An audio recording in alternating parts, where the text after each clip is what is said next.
আসসালামু আলাইকুম রহমতুল্লাহ বরকাতুহু। বন্ধুরা, আজকে সকালের নাস্তার জন্য আমার হাতে একটা পানি আছে ইনটেক, আর আছে হলো আমার সম্মুখে ৩ পিস খেজুর।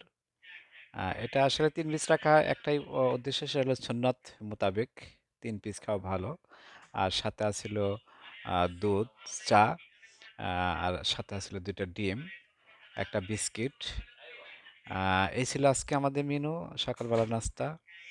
আহ, আপনারা ভালো থাকুন, সুখে থাকুন, দেশ বাঁচান, গাছ লাগান, এই আশায় ব্যক্ত করি। আর নতুন নতুন ভিডিও পাওয়ার জন্য অবশ্যই সাথে থাকবেন, লাইক করবেন, কমেন্ট করবেন। আহ, ধন্যবাদ আপনাদের সাথে থাকার জন্য। এই বলে বিদায় নিচ্ছি। আল্লাহ হাফেজ। আর নতুন নতুন ভিডিও পাওয়ার জন্য অবশ্যই কমেন্ট করবেন, সাবস্ক্রাইব করবেন। ধন্যবাদ সাথে থাকার জন্য।